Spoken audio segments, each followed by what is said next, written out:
এই মাটি আমাদের মায়ের আঁচল, এই মাটিতে লাঙল চলে, এই মাটি আমাদের পেটের ভাত যোগান দেয়।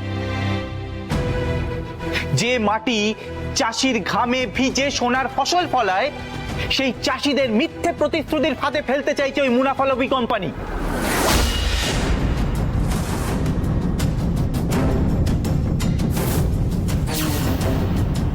উন্নয়নের নামে আমাদের ভিটে মাটি, আমাদের সম্মান সবকিছু কেড়ে নিতে চাইছে।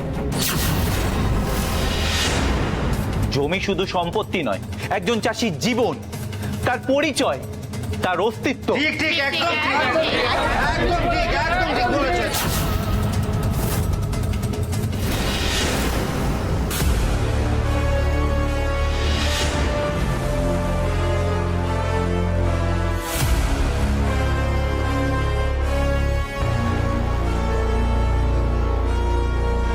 কি ব্যাপার মম, হঠাৎ এত জরুরি তলব?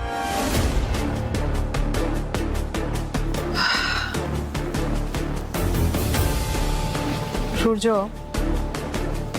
মাঝখানে তো বেশ কাজে মন দিয়েছি, এখন আবার আগের অবস্থাতেই ফিরে গেছে। এত ড্রিঙ্ক করো না, ডাক্তার তোমাকে ড্রিঙ্ক করতে বারণ করেছে। বাবা, তোমার মুখে আমি কি কথা শুনছি মম?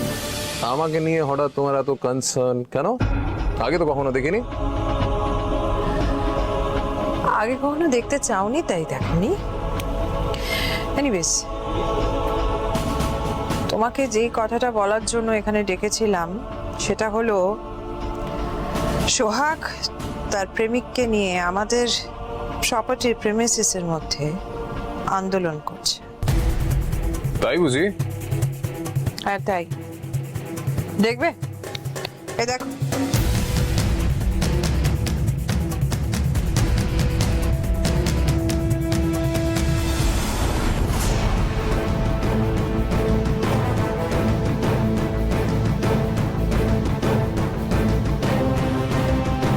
বাবা, দূরশিনের লাগছে সোহাগের এত ভালো লাগছে? হ্যাঁ, সোহাগের তো চোখের পাতাই নড়ছে না। ওষুধটা কাজে দিয়েছে মনে হচ্ছে।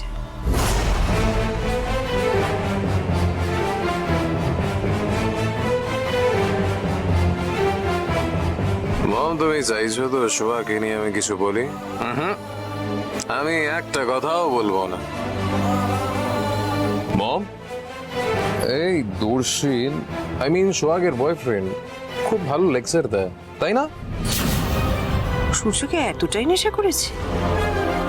নেশার ঘোরে কি আবল তাবল বকছে। মম, তোমাকে একটা কথা বলি, শোনো, কিছু মনে করো না, ওকে? তোমার তো অনেক কাজ আছে, রাইট? হ্যাঁ, সেই সবকে ইগনোর করে তুমি কেন সোহাগের পিছনে পড়ে আছো? তুমি কি চাইতে? সোহাগ এই বাড়ির ছেড়ে চলে যায়, ও চলে গেছে। তুমি এখন কি চাও? আমার আর ডিনার বিয়ে হোক, সেটা হতে চলেছে। তাহলে ওয়াই সোহাগের চ্যাপ্টারটা প্লিজ এবার ক্লোজ করো মম, তাহলে তোমার জন্য ভালো হবে। আর যদি তুমি এটা না করো মম, আর যদি তুমি সারাক্ষণ সোহাগকে নিয়ে পড়ে থাকো, তাহলে তোমাকে একজন সাইকিয়াট্রিস্টের সঙ্গে কনসাল্ট করতে হবে। লাগে না তো বাবা? না না, আই এম ফাইন মম। তোমায় চিন্তা আমার খুব কষ্ট হচ্ছে মম। হঠাৎ আমার উপরে এত দরদ কেন? দরদ হঠাৎ করে হয় না সূর্য। সন্তান জন্মাবার পর থেকে মায়ের মধ্যেই দরদটা থাকে। আমি হয়তো আর 5টা মায়ের মতন সেই দরদটা দেখাই না, প্রকাশ করি না। রিয়েলি? তার মানে তোমার আমার উপরে দরদ আছে? বাও, যেটা শোনা যায় না, বোঝা যায় না, ফিল করা যায় না, দেখা যায় না। Good, very good. শুনে ভালো লাগলো, খুশি হলাম শুনে। আর শোনো, তোমাকে খুশি করার জন্য কথাটা বলিনি, যেটা বলেছি সেটা সত্যি বলেছি। অবশ্য এখন মনে হচ্ছে সত্যিটা না বললেই বোধহয় ভালো হতো। দাঁড়াও, কোথায় যাচ্ছ এখন? আমার বাড়িতে ভীষণ বোর লাগছে মম, আমার ভালো লাগছে না, তাই ভাবছি কোনো রেস্টুরেন্টে কিংবা কোনো ক্লাবে যাই। কিন্তু যেখানেই যাই না কেন, তোমার ওই অ্যাপয়েন্ট করা মিনিস্টারের মেয়ে এসে হাজির হয়ে যাবে আর এসে আমাকে প্রচুর বোর করবে। ডিসকাস্টিং।